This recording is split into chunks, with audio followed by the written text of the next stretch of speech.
My ace spoon coons, what is up? Today is September 23rd, 2025. It is a Tuesday. Yeah, everyone's talking about that rapture. What's up, TikTok? TikTok, come on, don't be foolish. No one knows the day or the time.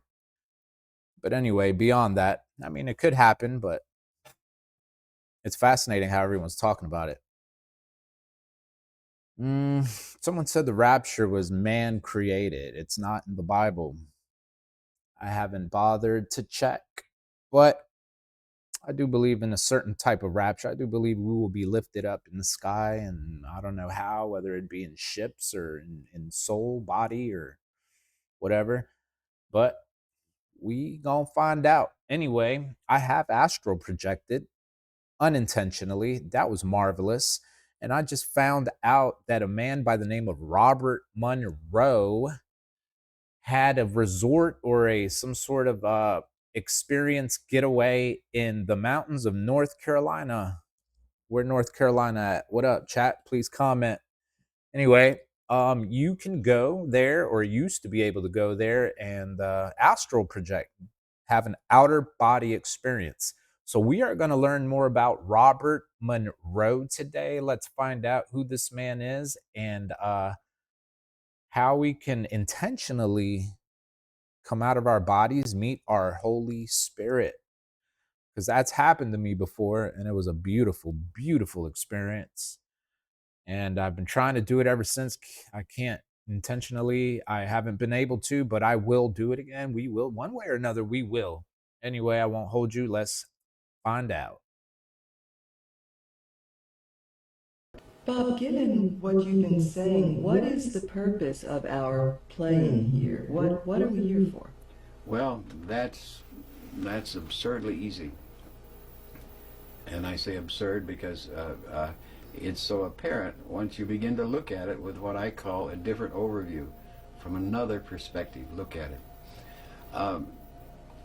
It's best described as you come here as a vortex of energy, and I might add, as an alien to this Earth life system. You don't belong here, so you try to change it. Humans try to change it. They don't like the way trees are planted, so they plant them in rows when this system says do it this way, and they want it a nice straight. That's typical of humankind. But why do we come to this thing we call the Earth and live on Earth and be human? Very, very fascinating but obvious answer. And the more you look at it, the more obvious it becomes to you. And that is that you came here to learn. Now, what did you come to learn? These are nice, neat questions. What did you come to learn? You came to learn a measurement system. This is a system of opposites, of polarities, and we quickly give them labels like positive and negative, good, bad, these kinds of things. We learn this measurement system, very important. We learn it, the system of measurement. And a great system of measurement that we learn is pain, pleasure. And we know, how in the world could you know pleasure if you didn't know pain? The most boring thing that you could do is have a very even life with no pain or no pleasure. You couldn't stand it. You've got to have these, and we search for those pain and pleasure things. We go out of our way to do it. So if you think in terms of the whole concept of living here to learn measurements, now that's the first. The second is very interesting, is that you learn to manipulate energy. I move my arms like this, my hands, I move my eyes and so on. I'm manipulating energy to do that. That's a use of 5 or 6 types of energy that let me move my arm. And we learn these very automatically. And I can tell you from deep personal experience that that simple ability that we take so much for granted of learning to manipulate energy is incredibly valuable in other energy systems. You'd be amazed how much value that we think are ordinary things. Keeping your balance, for example. We automatically learn how to stay balanced in this gravitic pattern. But over there, it's wonderful. You can use these kinds of things. So these are the two key things, but the most important thing of all. We came and we come here to learn and acquire an intellect. It's strange. An intellect. And we acquire, intelligence is not enough of the word, an intellect, an analytical ability. We come here to learn that. We use the metaphor left brain. We learn to acquire a left brain by living here and being here. That's the real valuable tool that we come and pick up. So you think that combination puts together a being that is a super being, and that's true. Bob. So Robert Monroe and his team of explorers remote viewed the creation of humans, and this information will blow your mind. In a nutshell, what they found is that Earth is a garden, the sun is a grow lamp, and everything you see on Earth, including humans, are seedlings. But who planted the seeds? Oh, is that not the biggest question of human history? And I'm going to give you an answer according to them, and it is unsettling. So I'm going to preface this by saying, if you're super religious, have strong beliefs, this is unsettling information. Even while the explorer was in a trance state, as they do in their out-of-body research, he was even saying, reporting back, that this was unnerving him. And I trust this information because I've been to the Monroe Institute. I understand their high level of research. And when you're listening to this archive tape, and it's Robert Monroe that's monitoring it, and you're listening to it, you can't help but believe it. It rings so true. I mean, it was giving me chills and goosebumps the whole time. I listened to it multiple times and documented it. So I'm just going to give you the highlights here. But they went back 1 million years predating dinosaurs, before humans, obviously, and there was like these 4-foot-tall kind of hominid beings. And they were placed, specifically by the gardeners, they were placed on the shores around Earth, right? Okay, why were they placed on the shores?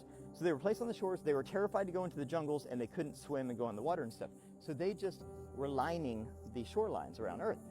Well, there was also these sea-based creatures that were sort of invading land, coming onto land. And the beings, the hominids, what I'm guessing are like early humans, had to defend the land. They had to defend themselves against these invading sea creatures, right? It was kind of like this Hunger Games. It was like they did a specific battle between land-based and water-based creatures.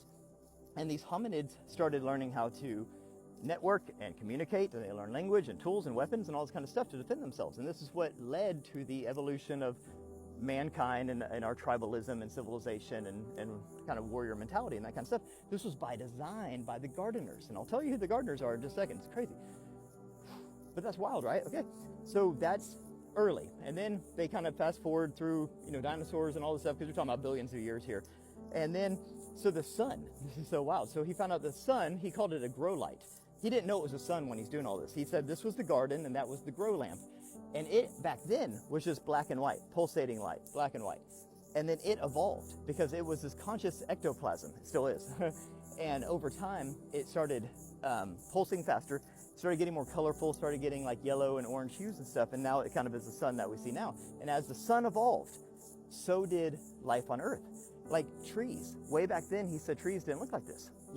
During the dinosaur ages and before that, it was fungus. It was all fungi, right? And then it turned into trees as the sun evolved. But as the sun evolved, the 4-foot-tall little hominid things that were covered in hair and everything also evolved. They started looking more human-like.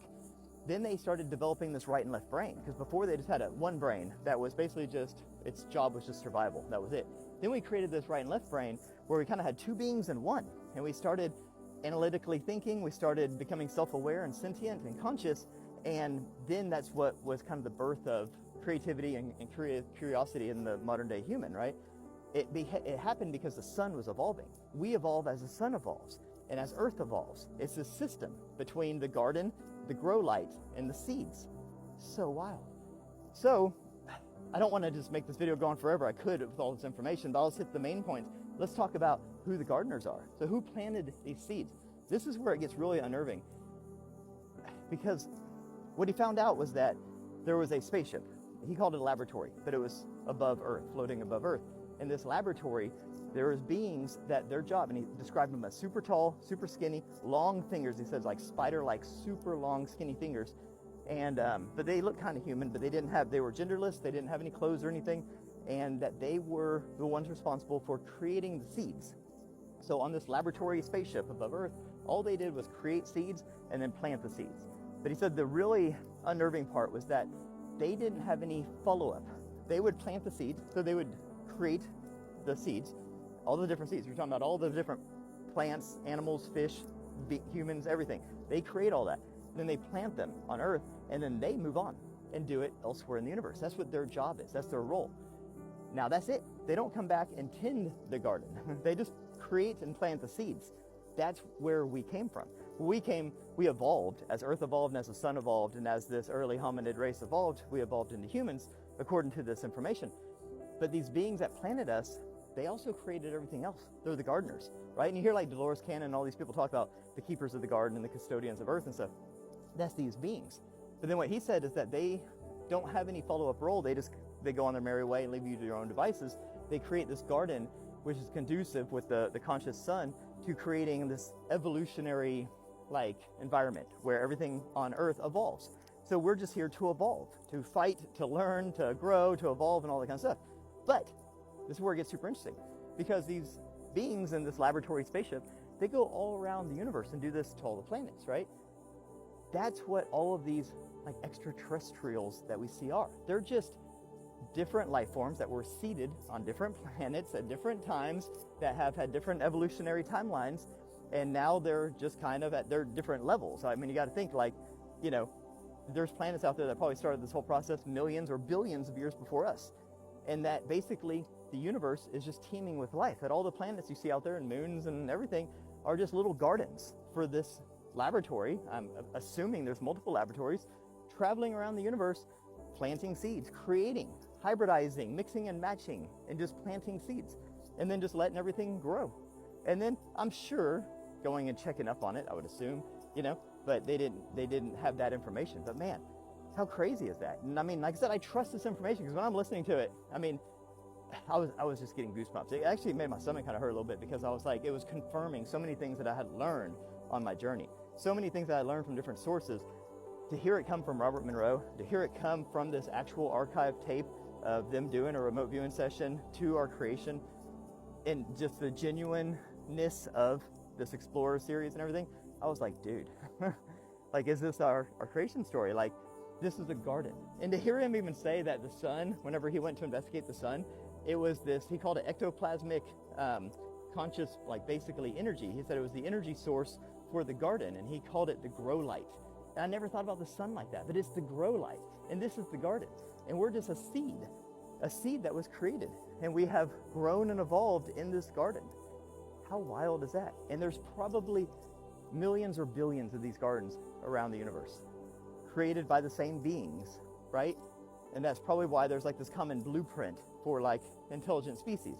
They seem to be upright, hominid, 2 arms, 2 legs, bipedal kind of beings, because it seems like these gardeners that are creating these seeds, they probably have like a blueprint that works, you know? They probably mixed and matched and tried all sorts of things, and they're learning as they go, and they're probably like, okay, this model seems to work, right? The human type model. And that's why a lot of the extraterrestrials we see are kind of human-like, right? Even though they're probably from different distant planets and worlds, because this just kind of seems to work. I don't know.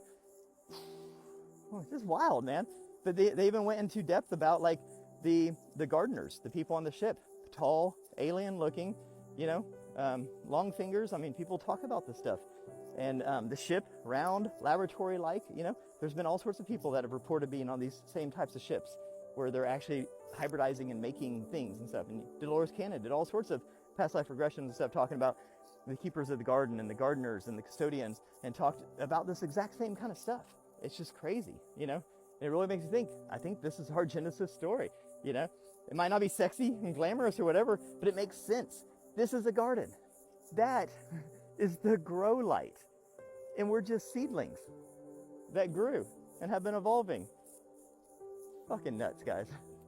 Let me know. What do you guys think of all that? Have a beautiful day. Peace. Nuts indeed. But who created the gardeners? I mean, there's always more questions. Like, shit, the more you know, the more you don't. You know what I mean? Robert Monroe Pretty fascinating origin story. I have heard the theory before on Joe Rogan and some other podcasts that what if we are an experiment, some sort of seeds to higher beings, you know what I mean? But what is our purpose? What is the reason, you know? Correlates to the Garden of Eden, correlates to a lot of the Bible stories. Uh my faith is still in Jesus, you know? The way, the truth, and the life. Either way, I don't put it past that there is more to the story in the Bible, but let's learn some more. We have means to let people know they are more than their physical body. And knowing you are more than your physical body is the beginning of knowing that you survived physical death. And knowing that is a tremendous relief in fear. Because if you know that you survived physical death, something else has happened. You are free. This is Robert Monroe. He taught the CIA how to leave their bodies at will. If you've heard of the gateway process, that was him. What's crazy though is he was never really interested in spirituality until he was like 50-something years old. He was a broadcasting executive in New York, and his company was researching how to teach people to learn in their sleep. Robert was fascinated by that research, so he made himself the primary subject. They couldn't give the subjects medication to put them to sleep, so they used binaural beats. I think it was like the 25th night that Rob was doing this. His body began to vibrate so violently that he thought he was gonna die. Until he decided, okay, if it's gonna kill me, just let it kill me. It passed, and he learned how to fall asleep afterward. One night, he was particularly excited because he was gonna go gliding the next day, and the vibrations came on. He let them pass, and then he noticed something was bumping his shoulder. It was his ceiling. He looked around and he saw that somebody was in bed with his wife, so he went to go look, and it was his body. He went on to have thousands of those experiences, exploring space and meeting incredible beings. His books are incredible, and he's just a super fascinating person. Follow and repost if you think I should do more about people like Bob. Thank As through working with Monroe, the experiments that they would run, they identified processes to replicate it so that anybody without training can have these experiences. Essentially demystifying the mysticism that a lot of people attach with this. In my opinion, they showed just how much everything is connected. So anyways, Monroe started experimenting with frequencies to aid with learning or relaxation, and what he noticed is that his out-of-body experiences became more frequent. He could leave his body and observe himself. He would travel to non-physical realms. In that state, time doesn't exist. So in 1970, he set up the Monroe Institute. It became the hub for scientific and spiritual exploration. It attracted researchers, psychologists, physicists, philosophers, spiritual seekers from all over the world. All of his experiences are what caught the eye of the CIA. This is why they tested and wanted to see if there was any truth there. And this is where these declassified documents come from. Monroe was not the only person to have these experiences, but he was one of the most famous and well-known. He developed a technology called hemisync, where basically you can use frequencies to achieve altered states of consciousness, deep relaxation, get to meditative states easier. How it works is one frequency is played in one ear, another frequency at a different rate is played into another ear. Your brain will sync them together. It is not audible to you, but your brain perceives this third frequency. This encourages the left and right hemispheres of your brain to synchronize. Depending on the frequencies, it can take you into deep concentration, deep focus, deep relaxation, or even the body asleep, mind awake state. We're going to talk about this dude in the next video, because this book, My Big Toe, she thick. What did they find? A lifetime of dedication to the exploration of consciousness? Oh, you know, that we just live in a holographic reality and everything that you see is being projected from you and your consciousness. As through processes to replicate it so that anybody without training can have these experiences. An out-of-body experience is, and the author of this book, Journeys Out of the Body. Would you welcome Robert Monroe?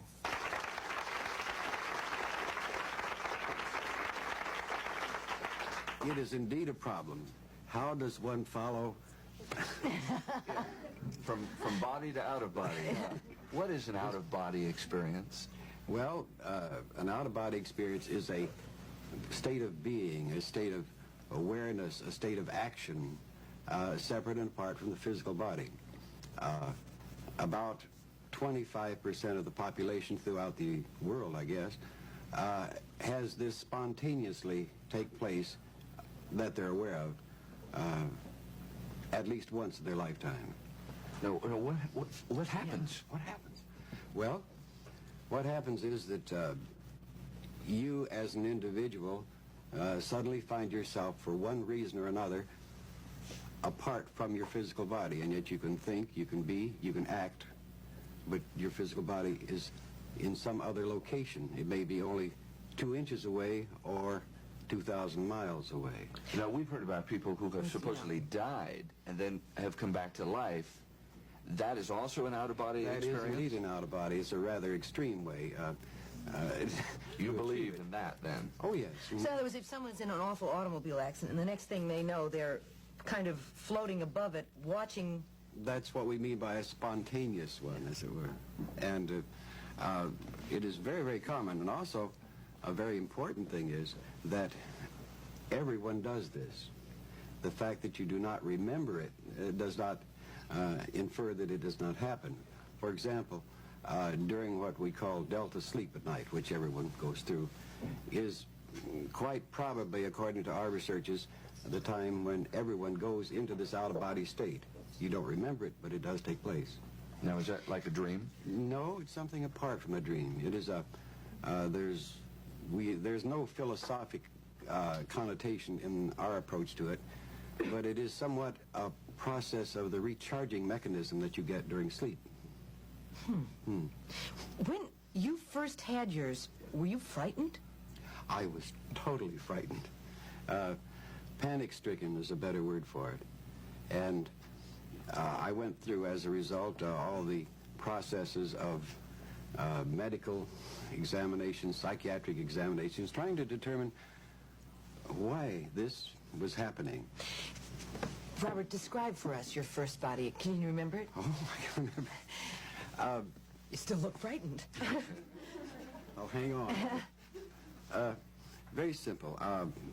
I had been encountering a phenomenon that was like a vibration in the body, and I had gone to my doctor about it, and he had said, oh, that's just nerves and so on, and I would have to wait till this faded out, and it's not a physical vibration, incidentally. And one night I was lying in bed waiting for this vibration to cool down or fade away, as it were, so that I could simply roll over and go to sleep, because I didn't feel I should go to sleep, or couldn't, as a result of this taking place. On that particular night, I was waiting because it was a Friday night, and Saturday was going to be a beautiful, bright, cold front day, meaning a good day for gliding. So I was lying in bed thinking what a nice time I was going to have that Saturday, getting into these nice thermal lifts and soaring around. That was with a glider, incidentally. And on that particular time, in the process of thinking this way, I suddenly felt something bumping against my shoulder. And I looked, and here was this, what looked to be the floor bumping against my shoulder. And I thought, that's strange. I don't remember going to sleep. And I looked across, and I said, there's no rug on the floor. I looked more closely, and there was something sticking up out of the floor that shouldn't be there. And trying to perceive what this was, I got a real close look, and it was the chandelier. And in desperation, I realized that I was not bumping against the floor, I was bumping against the ceiling. And I flopped around in the air and looked down, and there below me was the bed, and here was my wife in bed, and here was a man in bed with my wife. Oh. And my first response is, well, this is an odd kind of Freudian-type dream. And I thought, well, I better get a good look at this man who was in bed with my wife. And I moved over a little bit closer, and with a great shock, I discovered that the man in bed with my wife was me. And then I went through this great emotional surge that I'm dying, death is here, I don't want to die, let me get back in there. And so I swam down to the body, popped in, and how, I don't know. And then I sat up in bed and looked around. Everything was quiet. My wife was lying there in bed, and I looked up, and there was a chandelier. And needless to say, I did not sleep the rest of that night. The next day, I hurried myself down to my favorite doctor, and he knew I was worried, but he couldn't find anything wrong with me. And that began a search. I fearfully tried to avoid letting this take place again, and as things do happen, it takes place again, and you have to fight the surge of panic about it. You know, I have gone to sleep many times and not remembered going to sleep. I've had what I guess we know as dreams or even nightmares, and I guess they're probably different. So how do you know it wasn't that, or it isn't that when you go in and have an out-of-body? It took me almost a year of very cautious exploration to determine that it was not a dream. How do you explore it? Well, first, you go just a little bit, and you look around, then you duck back in. Then you go a little further, as I did in the initial stages. So in other words, you have complete control of out-of-body? When you go through this in a careful process, you do, yes. I would be afraid of getting lost. Now, I know that sounds silly, but what if you went out and went around the block or something, got lost, couldn't get back? I did that a number of times. Did you? Yes. Well, see, it's not so silly. You could get lost. Oh, you do. It's amazing. For example, unless you have been in a helicopter, for example, over San Francisco at night, let's say you find yourself, if you're only 100 feet over a whole bunch of rooftops, and try and find yourself and see where you are. Do you have any questions from the audience about this? Yeah. Jill. When did this start? How old were you? I mean, was it like you were a kid? No, it did not start when I was about 40 years old. Really? And is it still happening to today? I mean, do you... Yes, in a different form. But you control it completely today, is that right? Oh, you mean... Wait, you know when you're going to come out, you say, okay, tonight I'm going to go for around the block? Or... Yeah, well, I've gotten tired of going around the block. Can you go far? Far? The farthest is about, well, I've gone around the world once just for the fun of it. This time-space gets very boring after a while. So you don't only go around the world, but you actually go out of the world. Yes. How many times can you go from Virginia to San Francisco, which has been one of my common runs, before it gets boring? You like that, right? No, I just have a lot of friends here. You meet anybody else up there? Yeah. Well, yes, we do. Now, can this help people if they learn this out-of-body experience? Can it help them when they die, or they think they're going to die, or their time's up in this life? There's a major discovery that comes with the result of such activity or practice. Without any equivocation, without any going past hope, belief, faith, you know that you do survive death.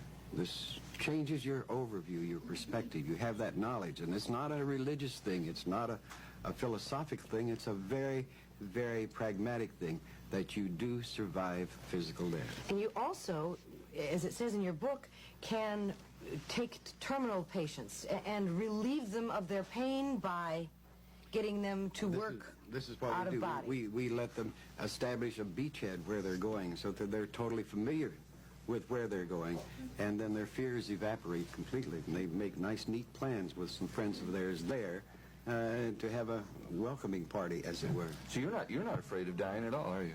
Well, yes, I don't particularly want to. I have too much to do here, but I'm not afraid of it. I would think I would get rather irritated that if I had to die now, I'd be irritated. Is it possible, since you've had these out-of-body experiences, you know how you're going to die? Have you seen yourself die yet? Yes and no. I should give you one illustration that is important to me. I've passed the 20-year mark in this exploration, and I think that I have done this for two reasons. One, to prove that you can do this and still stay physically alive.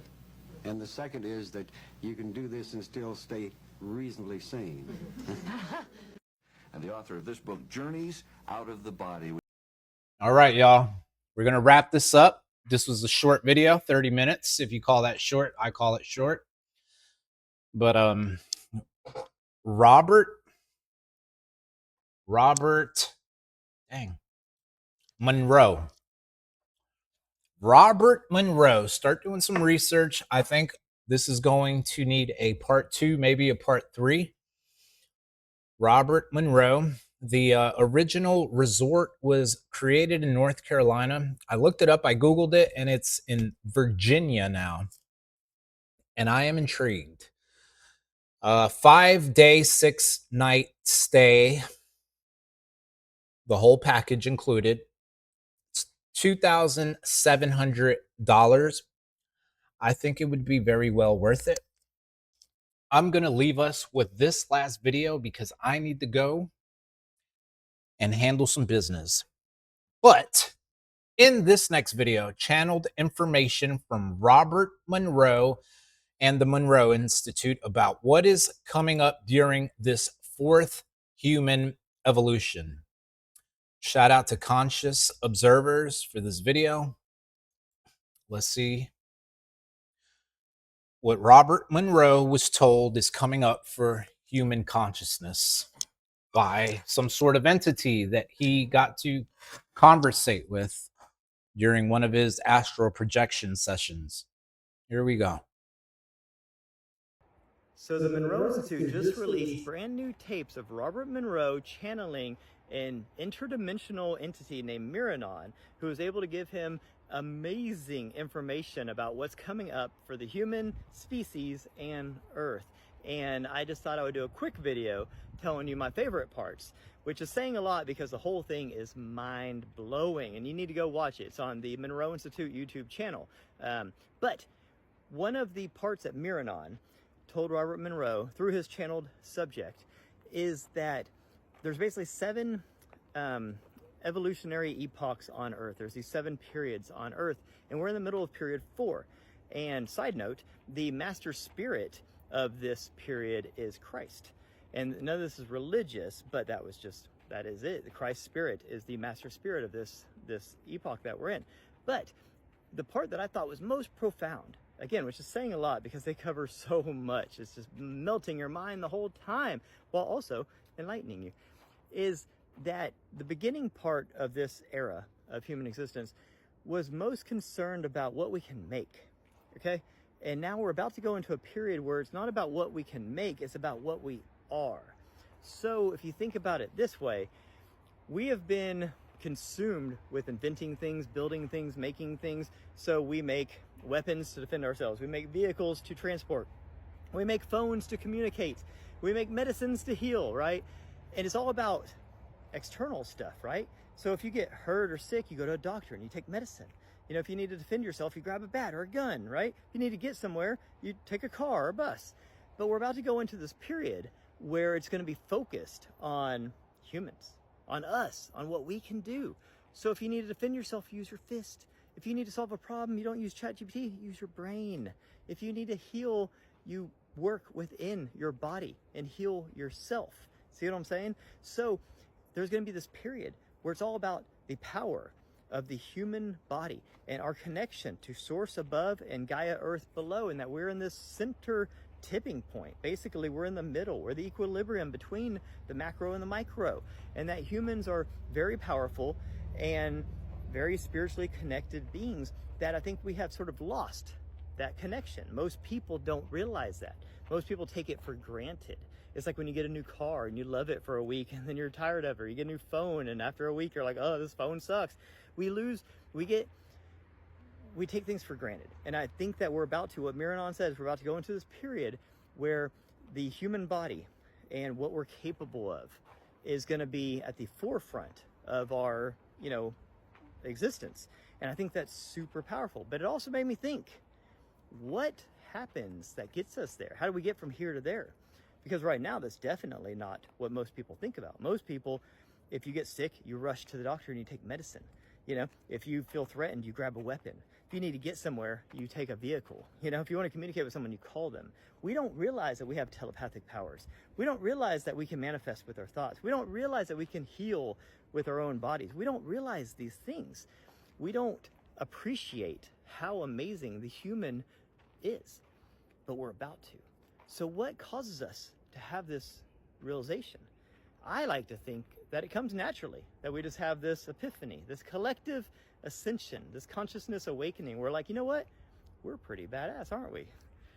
Unfortunately, I don't think that's going to happen. There might be some sort of an event that happens. Maybe a solar storm, maybe a grid down event. Something happens that might turn our gadgets and doodads off. Maybe our little gizmos go dark, and maybe we're left out in the cold and the dark, and we have to rediscover our roots and who we are. We have to become resilient. We have to rediscover what it is to be a human. Because if you think about it, in nature, most things have all sorts of defense systems, right? Claws to tear and wings to fly and fur to keep you warm and stuff. Humans don't have any of that. We're very vulnerable. We're not made for this world. It almost seems like we were put here. We're the aliens on Earth. You know, we stay out in the sun too long and we freeze to death or we burn, right? We're not made for this world. So we've survived here for hundreds of thousands of years. How did we do that? Not with these. Not with these. They're not sharp enough. It's with this, the supercomputer in between our brain, and the fact that it's connected to Gaia Earth and to Source Creator. Those are the most important things. That's what makes humans so powerful. But with more technology and more of our services and amenities and everything we have that makes life so easy, it has made us forget all that.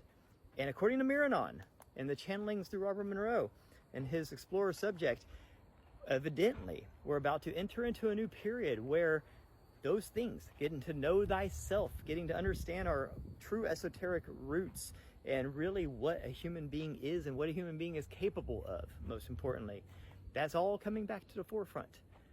Makes you wonder why and how. How do we get from here to there? That's very intriguing. Let me know, what do you guys think? How do you think we get there? Is it natural, or is it something external that forces it? And does it matter?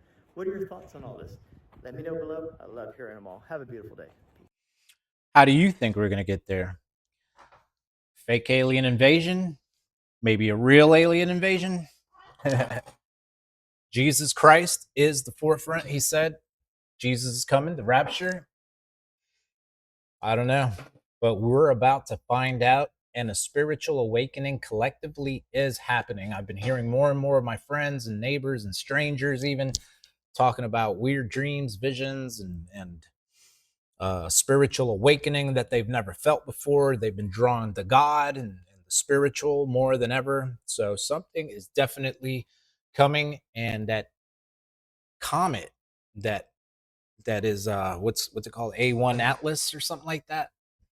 What the hell is that? Because apparently it changed trajectories, and more of those are popping up. When it was just one, I think it's over 20 something now. But could it be angels, God's warriors, God's angels? You know, the watchers are coming. Fascinating times, y'all. Yeah, we're definitely gonna do a part 2 of this. Robert Monroe, look him up. Peace, my 8 spoon coons. God bless you. I will see you on the next one. Bye.